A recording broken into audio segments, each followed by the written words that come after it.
Assalamualaikum warahmatullahi wabarakatuh. Perkenalkan, nama saya Putri Ananda, NPM 50286. Saya kelas 2B, Prodi PGSD, STKIP PGRI Lubuk Linggau. Baiklah, video ini saya buat untuk memenuhi tugas mata kuliah Pendidikan Karakter dengan dosen pengampu Bapak Tio Gusti Satrian, Magister Pendidikan. Baiklah, di sini saya akan membahas materi mengenai mahasiswa dapat memahami strategi menciptakan sekolah berkarakter. Ada 4 poin penting yang akan saya bahas. Yang pertama, membangun sekolah demokratis. Yang kedua, membangun sekolah berdisiplin moral. Yang ketiga, membangun sekolah kooperatif. Dan yang terakhir, membangun sekolah progresif.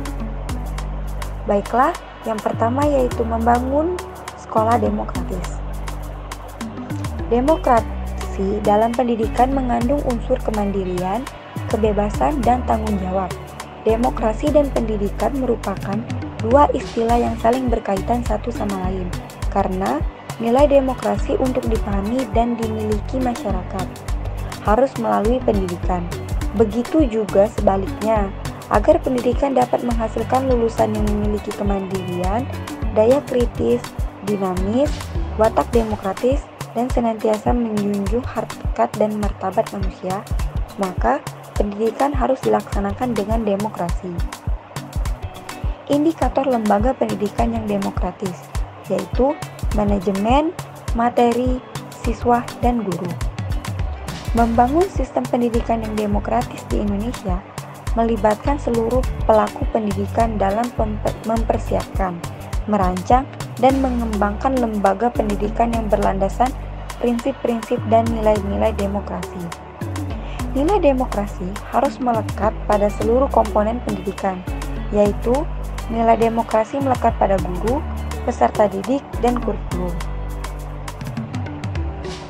Yang kedua, yaitu membangun sekolah berdisiplin moral. Disiplin adalah moralitas kelas sebagai sebuah masyarakat kecil. Sebuah pendekatan moral terhadap kedisiplinan menggunakan kedisiplinan sebagai sarana untuk mengajarkan nilai-nilai seperti sikap hormat dan tanggung jawab. Pendekatan ini berdasar atas tujuan utama kedisiplinan, yakni disiplin diri, yaitu suatu bentuk kontrol diri yang merupakan dasar kepatuhan terhadap peraturan hukum yang adil. Ada 4 hal yang dilakukan oleh guru-guru yang memperhatikan disiplin moral. Di antaranya, yang pertama, guru-guru memproyeksikan pengertian kewenangan moral secara jelas dan tegas. Hak dan kewajiban mereka harus mengajarkan nilai-nilai moral.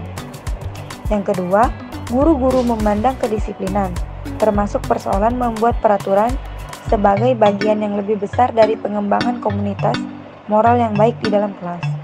Dan yang ketiga, guru-guru membangun dan menegakkan konsekuensi dengan cara mendidik. Dan yang keempat, guru-guru menunjukkan sikap peduli dan hormat kepada siswa. Poin yang ketiga yaitu membangun sekolah kooperatif. Sekolah kooperatif yaitu sekolah yang memberikan kebebasan kepada siswa, baik mengenai pendidikan maupun biaya yang disesuaikan dengan kemampuan orang tua, tanpa merendahkan derajat sama sekali. Pembelajaran kooperatif atau cooperative learning merupakan salah satu strategi pembelajaran yang membelajarkan siswa secara berkelompok dan saling bekerja sama atau membantu untuk memecahkan suatu permasalahan. Unsur-unsur pembelajaran kooperatif. Yang pertama, para siswa harus berusaha untuk memahami materi, memperluas materi, mendalami materi, dan menyimpulkan hasil belajar secara bersama-sama. Yang kedua, para siswa harus selalu sedia mempunyai tujuan yang sama. Yang ketiga, siswa harus memiliki tanggung jawab yang maksimal terhadap diri sendiri dan terhadap setiap siswa lain dalam kelompoknya dalam mempelajari materi yang dihadapinya. Yang ketiga, para siswa harus membagi tugas dan tanggung jawab yang sama besarnya di antara para anggota kelompok. Adanya pembagian kepemimpinan sementara untuk memperoleh keterampilan dan bekerja sama dengan baik selama belajar. Setelah proses kegiatan belajar mengajar selesai, anggota kelompok harus dapat mempertanggungjawabkan materi belajar secara individual, meskipun proses pembelajaran dilakukan secara kelompok.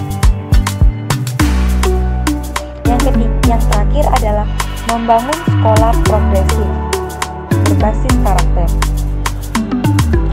Sekolah progresif berbasis karakter adalah sekolah yang menerapkan pendidikan progresif dengan berdasarkan pada implementasi nilai-nilai karakter supaya menjadi budaya sekolah yang berkarakter. Pembelajaran progresif berbasis karakter adalah pembelajaran yang didasarkan pada kepentingan siswa dengan mengimplementasikan nilai-nilai karakter, pembelajaran yang dilaksanakan berbasis pengalaman, dan menekankan pada pemecahan masalah yang terjadi di masyarakat. Pembelajaran progresif timbul sebagai reaksi terhadap kekurangan-kekurangan pembelajaran tradisional. Baiklah, itulah materi yang dapat saya sampaikan. Kurang lebihnya saya mohon maaf. Kepada Allah saya mohon ampun. Saya akhiri. Wabillahi taufiq wal hidayah. Wassalamualaikum warahmatullahi wabarakatuh.